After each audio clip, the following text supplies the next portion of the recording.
FBI wanted to arrest Jeffrey Epstein at beauty pageant in 2007. A Florida prosecutor wanted Epstein to face as much as 210 months or 17.5 years behind bars for alleged sex crimes. The FBI wanted to arrest Jeffrey Epstein in 2007 in the U.S. Virgin Islands while he was judging a beauty contest, but it did not. In a missed opportunity the Bureau's supervisory special agent was extremely upset about. The new details are included in a 350-page report from the Justice Department's Office of Professional Responsibility, OPR, about the origins of how Epstein came to secure a cushy secret plea deal in 2008 that allowed the late financier to spend just 13 months in a Florida jail with the privileges of enjoying a daily work release program. The report, obtained by Fox News, found that Marie Villafaña, who was lead prosecutor in the Florida investigation of Epstein, had intended to file charges by May 15, 2007, and the FBI planned to arrest Epstein immediately thereafter. Villafaña, however, had not obtained authorization to indict on the schedule. In fact, the report quotes one prosecutor saying the FBI had wanted to arrest Epstein in the Virgin Islands during a beauty pageant, where he is a judge. Villafaña wanted Epstein, who had been accused of sexually abusing dozens of girls, to face as much as 210 months or 17.5 years behind bars. 2 weeks after submitting the prosecution memorandum, on May 14, Villafaña informed others by email that Epstein was flying to New Jersey from the Virgin Islands, and when she asked if she could file charges the next day, she was told no because Alex Acosta, then the U.S. Attorney for the Southern District of Florida, was at an out-of-town conference and Acosta wanted to take his time making sure he is comfortable before proceeding. One of the prosecutors could not understand why Villafaña was in a rush with a case that had been pending for so long.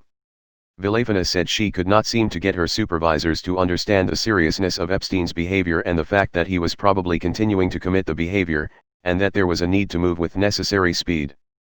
2 months after Villafaña had wanted to arrest Epstein, Acosta decided to offer Epstein a 2-year state plea to resolve the federal investigation with a secret plea deal that became the subject of a Justice Department report released this week.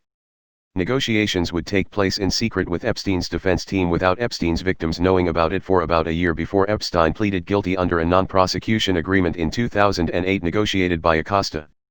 The Justice Department report, released this week, faulted Acosta for exercising poor judgment in handling the investigation into Epstein when Acosta was the top federal prosecutor in Florida. But it also said Acosta did not engage in professional misconduct. In a statement, Acosta expressed vindication at the report's conclusion, saying it fully debunks allegations that he had cut a sweetheart deal for Epstein. He said the report confirmed his decision to move forward with the plea deal, which resulted in a jail sentence and a sex offender registration for the financier. Villafaña, who was assistant U.S. Attorney for the Southern District of Florida, said she wished the OPR release the full report so that the victims and the public could have a fuller accounting of the depth of interference that led to the patently unjust outcome in the Epstein case.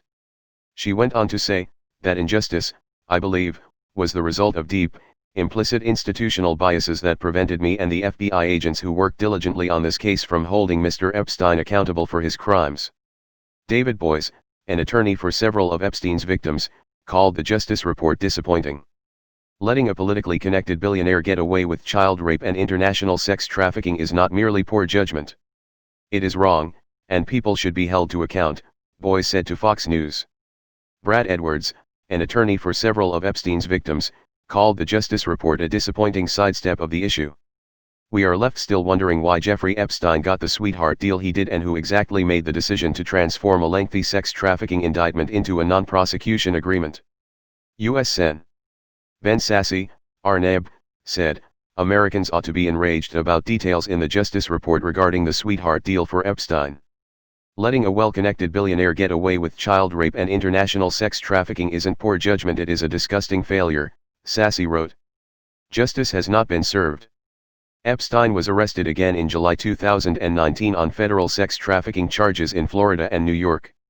Acosta later became President Trump's labor secretary but resigned from the administration after renewed scrutiny over the Epstein case. Epstein was found hanging in a New York City jail cell from an apparent suicide in August 2019 as he awaited legal action on his case.